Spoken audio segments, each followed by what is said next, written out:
Hi, I'm Dr. Ratnakar.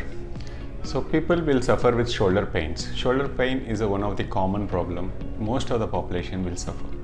It can divide into different ages. Young people generally suffer with shoulder pain after an injury. Injury can happen while playing or a road traffic accident or any slip and fall. So this common shoulder pain in the young people after the injury, most common, it is a dislocation. So the shoulder joint will pop out. Sometimes it will reduce automatically. Sometimes they require doctor assistance. They have to get admitted, and under anesthesia we need to reduce it. So one time dislocation generally doesn't bother. You need to give rest for a certain time. After that physiotherapy will follow. If the dislocation is happening often, with even sometimes sleep also, multiple times, you should not neglect it.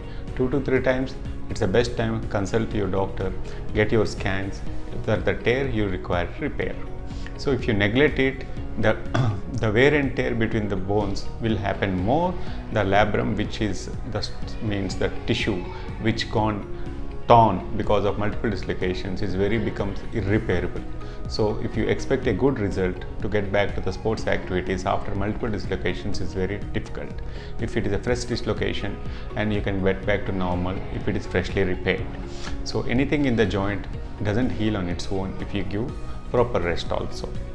So second thing, in the middle age after the injury or in the old days, the frozen shoulder is a common. Other common shoulder pain is, it can be a frozen shoulder or a non-frozen shoulder. Mostly commonly diabetic people will have a frozen shoulder. If there is a history of diabetes after some years, even the sugars are normal, the shoulder will get involved, either left or right.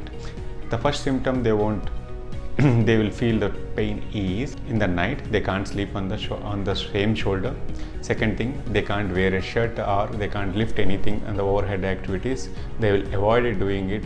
In the females, they can't even comb the hair also. The main complaint is these three. So they have a disturbed sleep also in the night. So automatically this frozen shoulder will recover on its own. At some point of time beyond 6 months, if the pain is increasing, they require some physiotherapy initially or some medication also. At some point of time, we'll give a small injection to the joint. If there is no tear on MRI, it's only a frozen shoulder. If the tear is detected, the treatment will change. So frozen shoulders, automatically there is a chance to recover. But in some conditions, it will become worsened. They can't do even the physiotherapy, medicines won't give relief, anything. So they require an arthroscopic surgery. Means whatever the capsule tightened inside, we need to release it. Other common condition in the shoulder is a rotator cuff tear. Cuff tear is a common thing. Cuff means our shoulder is bounded by 4 muscles. All the 4 muscles. These 4 muscles are important horses for the shoulder to function. On that, the big deltoid muscle will be there. If you build in the exercise body, you can see that. But that is not much useful. The useful muscles are all these 4 muscles in different directions. Our shoulder muscle should happen.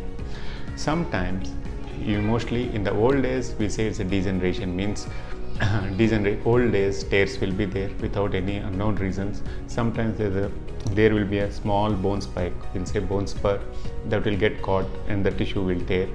That's a degenerative tear. And in the 20 to 40 or 40 to 60, mostly the cuff tears will happen because of the injury. They'll fall on outstretched hand, or sometimes they will say, I got twisted while traveling in the bus because there's a sudden break in the bus, my hand got twisted. It can happen. Sometimes they'll delay it or neglect it. The tear size will increase, because if tear is significant, the fibers will retract. The muscle will go back. It won't heal on its own. It requires, we need to stitch it back. If we don't sew it on time, it's very difficult to get the muscle strength back and function as previously. So we need to detect it first. We require an MRI if you suspect a rotator cuff tear in your muscle. Frozen shoulder also, sometimes people with present non-diabetic patients, because of neglected tear, they have one muscle tear, but there is a punishment for all the other muscles also, because the movements gets limited and then become frozen also. So whether it's a frozen because of diabetes or non-diabetes, first thing he has to rule out. Second thing is, is only frozen symptoms are there, means a capsule thickening inside or a muscle tear is there, we need to rule out, because both have different patterns of treatment. They can overlap in the presentations. So you need to assess yourself, how much pain is there, what is the limitations of activity, then visit a doctor, get a proper diagnosis whether it is a frozen or muscle tear or something is there. Then there is a cure. Most of partial tear can be delayed, can be cured with the physiotherapy, but not in all conditions. If you neglect it, it becomes irreparable tear, the result will be bad, and the rehabilitation also will be difficult for these patients.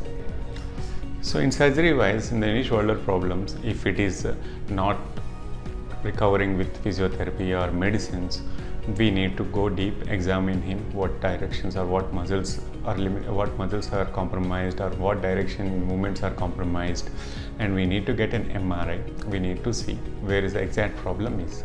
So most common problems in MRI in the shoulder are cuff tears or a labrum tear or any biceps tear or slap tears will be there. These are the more common things that we deal in on routine. Or other thing is a periarthritis or a frozen shoulder where the capsule will become thickened. All these conditions can be addressed through keyhole operation, that is called arthroscopy. Like laparoscopy in the abdomen, arthroscopy for the shoulder. It's a keyhole, it's not a scar thing or something. So we can address any dislocations, if the labrum is repairable or not, we need to repair it. Second thing is periarthritis, we'll release the capsule, we'll debride the tissue whichever is causing the movement limitations. We'll widen the joint so that they will have a pain-free movements later. Third thing is rotator cuff, and any rotator cuff tear cannot be neglected because these can be approached through keyhole, which is a one-day hospitalization or a daycare hospitalization. It's not like a long journey for them. So it's a daycare operation. It's a simple operation as such. It can be cured. It's curable. So early operation gives early better results. If it is neglected, the tear is torn in multiple directions or retracted too much from the joint where it should be, the result and rehabilitation also vary. They have to suffer for long, they have to regain their muscle power, it will take a longer time also. So keyhole is an operation which can be performed in the shoulder and knee for ligament tears, and it's like a daycare, should not be worried about, it's a safe procedure to be done.